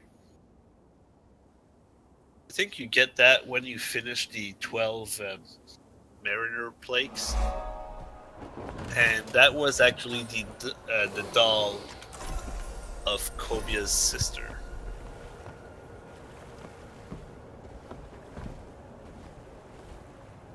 And I don't know why I'm keeping it, because it's a pretty, like, shitty item. For nostalgia. Yeah. You know, So that's it for it for exploration. But since Halloween is here, we will go over the Mad King story quickly. And do you want to take over this part, Jerek? I gladly can. Let's go to the center of the city first. Yeah. Does the Mad King still walk around? Yeah, I saw him walking around yesterday. He's a little glitchy though. Because he used to like walk around and tell jokes. He'd hang out with Drubert. Really? Yeah, they would walk around. You never seen that? No. Oh yeah. No, added it like last year, but the Mad King would walk around, and he'd walk up to Drubert and start making fun of him, and then he'd kind of feel bad for Drubert, and then they just start walking around the town. Be like, oh. Yeah, so those that have been around with us for a while now, when we did Dry Top, I showed you guys a quaggan that was hanging from a vine, and he was a panhandler in Prosperity. And since he died, the next Halloween he showed up as a ghost, and he's still panhandling, but for candies now. Quaggan continues to make questionable life choices. Even though he doesn't have a life anymore. But no, I remember last year a bunch of people in Mad Chat asking where he went because he'd wander off with the Mad King. Huh. And they were wanting to give him candy. Yeah. But, alright, so you can go and start Mad King lore. Alrighty, so we'll get to the middle of town here. So, as you can see, it's Halloween. And Halloween is the time of the Mad King. The Mad King dates back to Guild Wars 1. And in fact, farther back in history. If we really want to go there. Get my notes right. Well, watch yourself. I wouldn't want to get stuck in there with the Mad King for an entire year.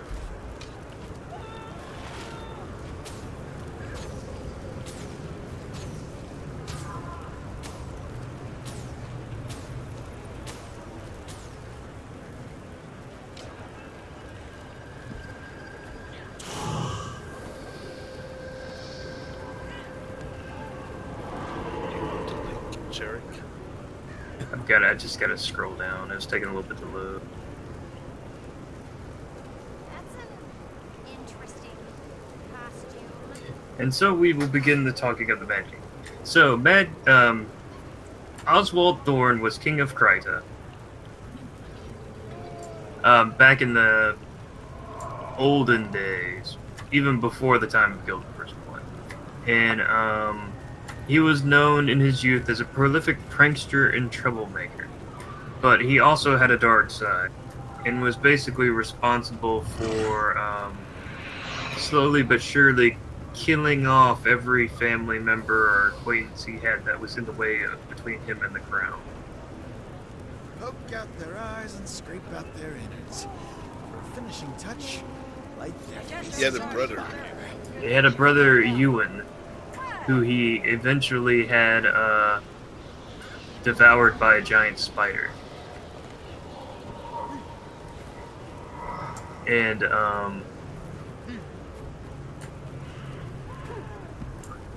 later he also killed his father.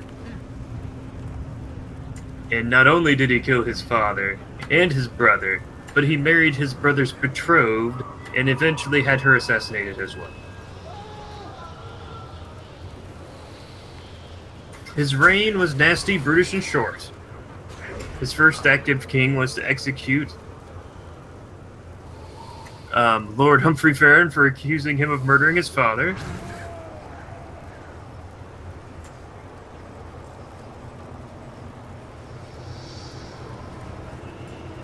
He proposed a treaty to the Centaur tribes, but they rejected his terms as unfavorable.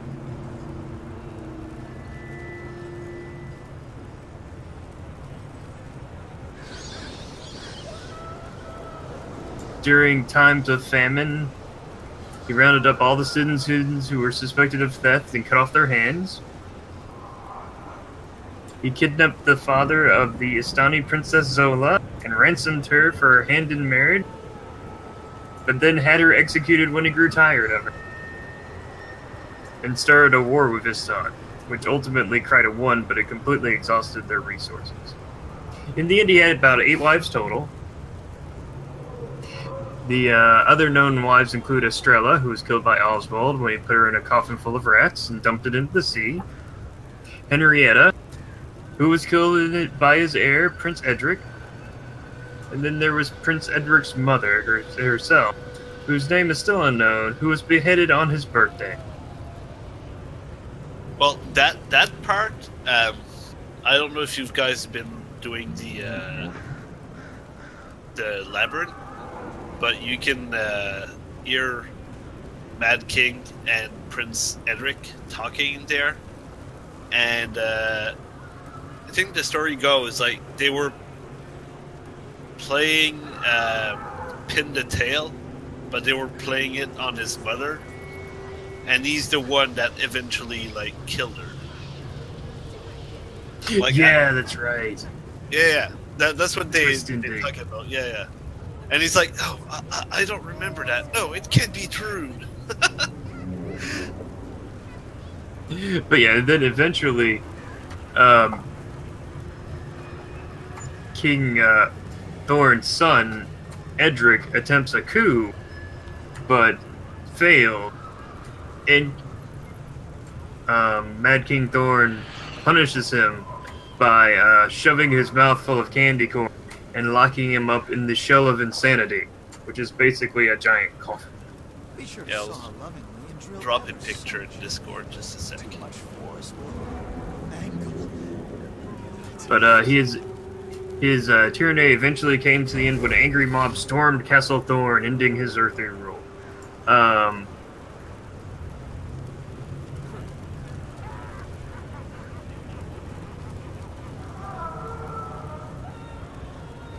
But basically, after they killed him, they were so scared of him returning from the grave in some way, or exacting some type of revenge, they actually cut his body up and split it all across Kryta.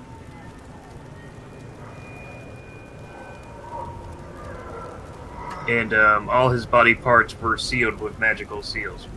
The only time these seals were ever weakened was, ironically, Halloween, where he would appear, but in a weakened state, a little more than a ghost that could, tease and torture and tell jokes, and play games of Mad King sets with his former constituents. With Thorn dead, he entered the underworld and came to rule a sub-realm of the area. So when you go to the Mad King's realm, it's really an area of the underworld, and one of the few areas of the underworld or the god realms we are still allowed access to. But it's not really, the normal underworld, because it's been corrupted by Thorn. Throughout time, the seals that control him being able to enter the physical realm have been weakened. And so, in the olden days, the Mad King would only show up maybe like one day out of the year, specifically Halloween Day. But as time has moved on, as you can see, his events has extended, and so has his influence.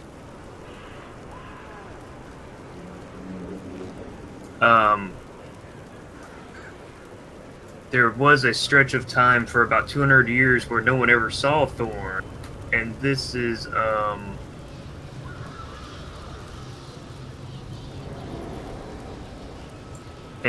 this was because at the time that Queen Salma is made Queen of Kryta, the one of Thorn's seals is weakened, and so his followers attempt to resurrect him, but they fail.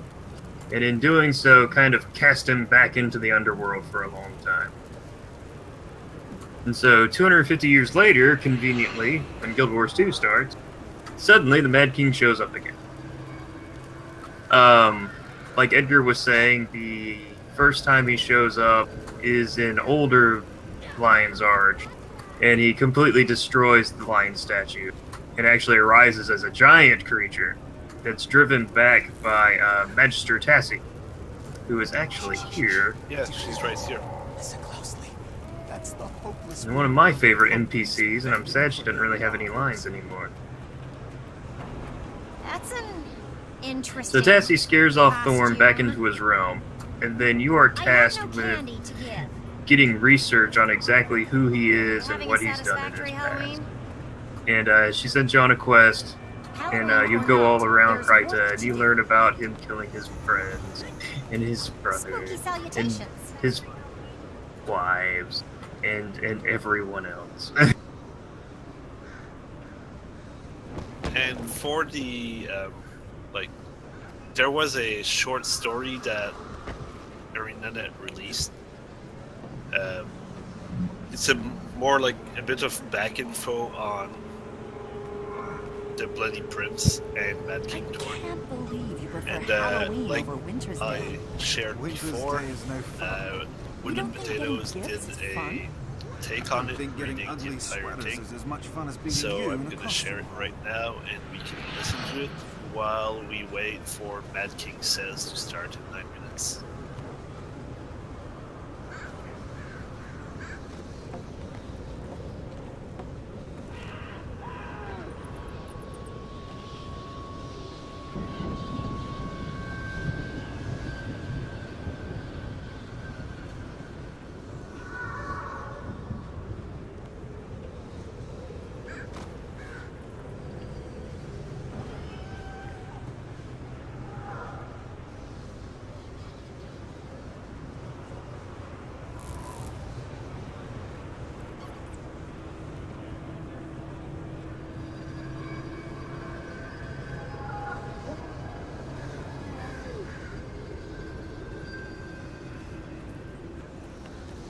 That's an interesting costume.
By my calculations, I can expect a 13% increase in goodie acquirements this year.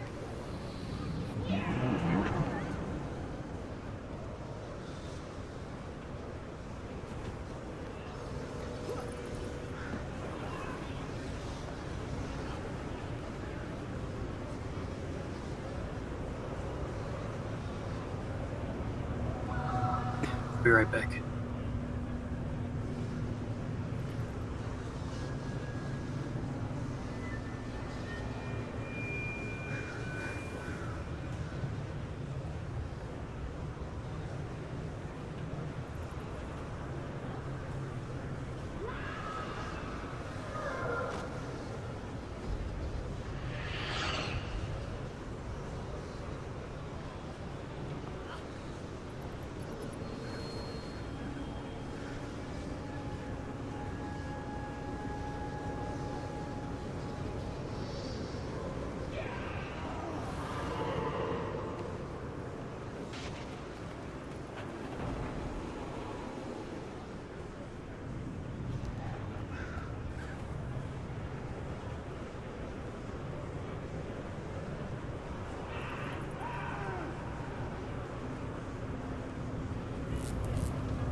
Return.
saw lovingly and dropped ever so gently.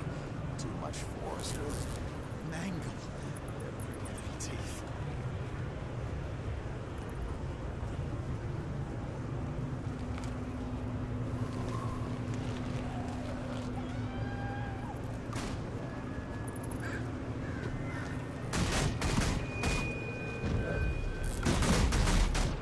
Curved glass and ornate steel comprise this mighty installation.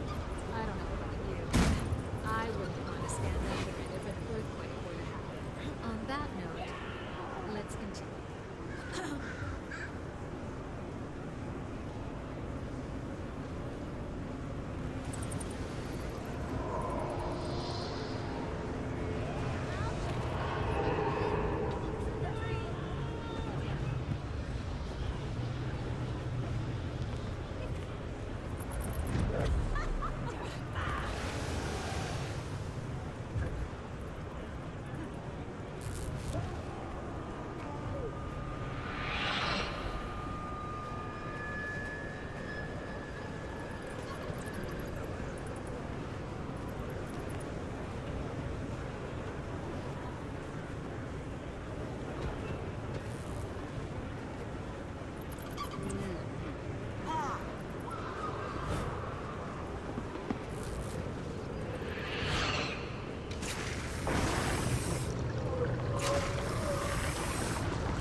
Strong.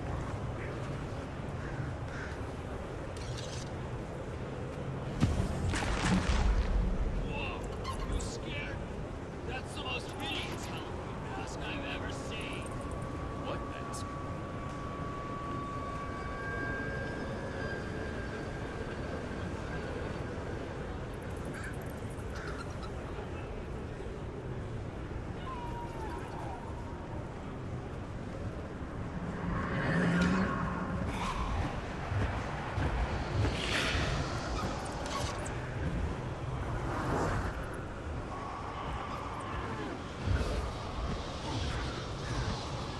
I'm out.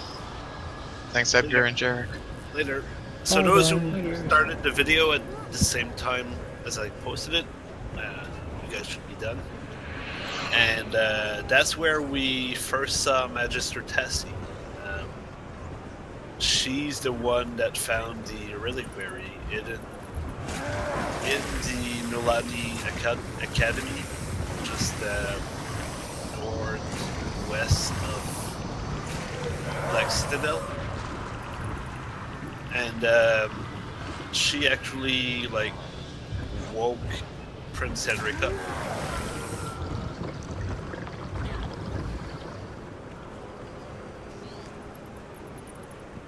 And also, the reason that we have so much focus on Edric in the wikis and the lore is because for 2 Halloweens he actually took over from Thorn.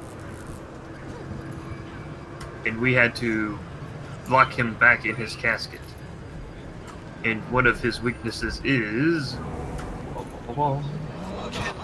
Candy corn. So that's the reason why there's candy corn scattered all around Lion's Arch. It's to keep Prince Cedric away. Yep. In fact, when he first showed up, the amount of candy corn in the game actually went down. And you used to be able to farm the nodes out in the wild. There weren't as many. It was all in lore explanation for why they reduced the amount of candy. But now there's plenty. And Edric is cast away into the labyrinth where him and his dad's trained with the remarks. For eternity.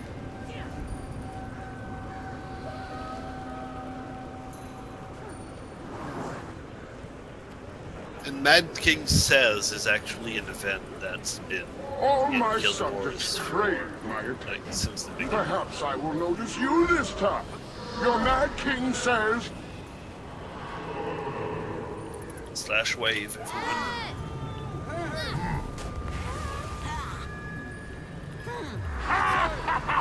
Yeah, Mad King says it was basically the first holiday in Guild Wars. And like you said, it actually just played out the day of Halloween before, and not like every single, well, every 2 hours. Yeah. Your Mad King says... Salute! Slash salute. So, like, on Halloween, you would have, Guild Wars 1 allowed you to pick what instance of a map you were in, and they called them districts. And so, like, Alliance Arch would have, like, 100 districts. And you would jump from district to district to try to find one where the king was active. And if you were lucky and you got an early one, you could hop into a... No one now? Slash threaten. Yes. Actually, I don't need to be perfect, because I just need one. Okay. But, so, like, if you got in, like, District 1, and you were lucky enough to get into, like, District 100 after he was done, you could get the Mad King twice.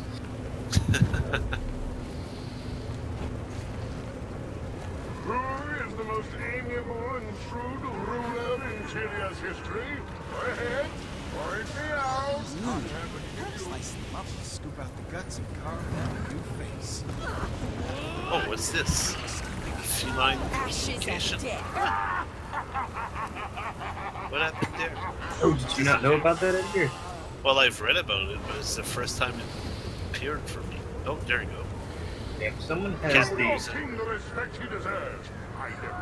Yeah, if you have the... You have to have the good frog from the heart merchant out blood bag where the wonder is. Okay. Like the karma frog you have to buy. And if you talk to the cat familiar with the special skill button, you actually get a witch cat in your instance. Whoa, really? Yeah, it was cool. We figured it out. I think we figured it out last week.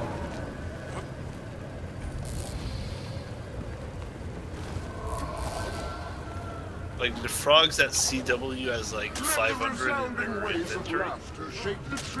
Oh no! It's the one that you buy from the heart merchant.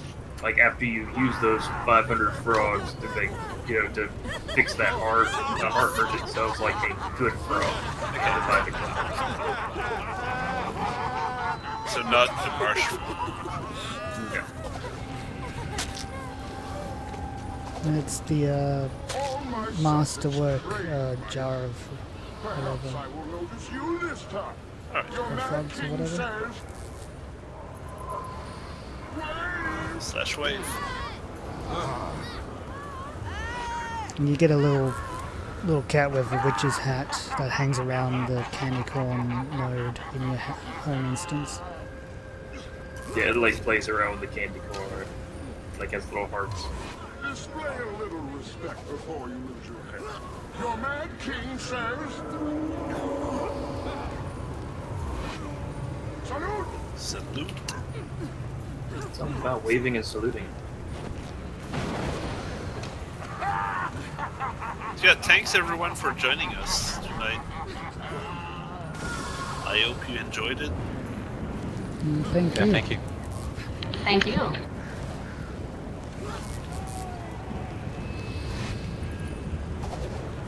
I laugh in the face of peril. I command you, attempt to frighten your fearless king. Threaten. Sorry, Mad King, I'm on peace.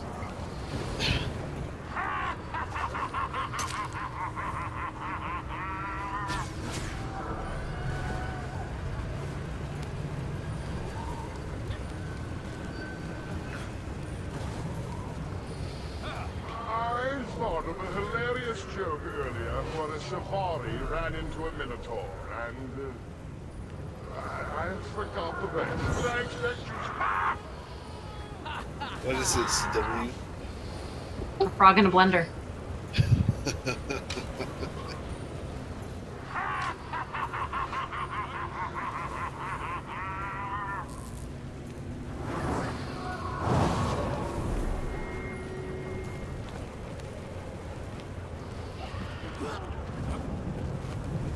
He's kind of lethargic this year. He doesn't teleport as Display far. a little respect before you lose your head. Your Mad King says, He's feeling lazy. salute! Salute again. He's raising an army. Yeah, his RNG's broken. I'm gonna go evade Alona, take out Joko. It's gonna be great. Oh, that's one thing I forgot to talk about. So, the Mad King and Palawa Joko, who is the undead ruler of Alona, have a rivalry. It dates back to when he goes all the way back to all that stuff in his time when he kidnapped the girl.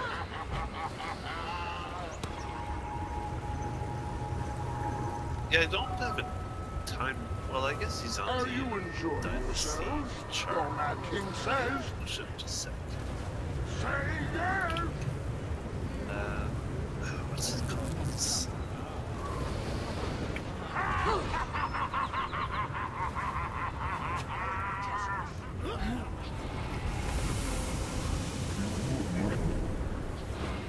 Cross, May, Royal subjects, do flaming boards not exist? Give your king an ovation, yes! so, Oswald Torn was alive in around 740 AE to 820. So that's like If a Silvari eats a salad, is it cannibalism? after That should give you something to the think creation about, of Lion's right? Arch, which was 300. And Pawn. before Guild Wars 1, which was 1071.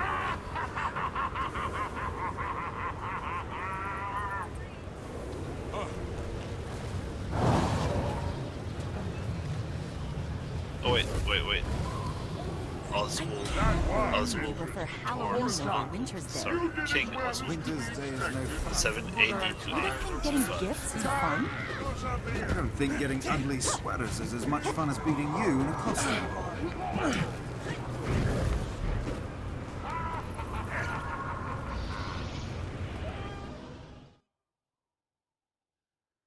You know, Edgar, we said this was going to be a short one because we started it later. But we had so much more. I know. It was still another 2-hour event. Yeah. There's just so much story behind it. It's like B-Town.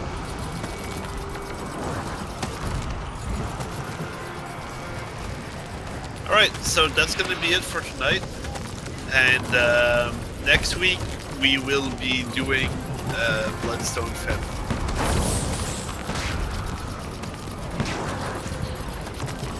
Thanks a lot. Edgar. Thank you. Thank you all for coming. Everyone had a good night. time. Good night.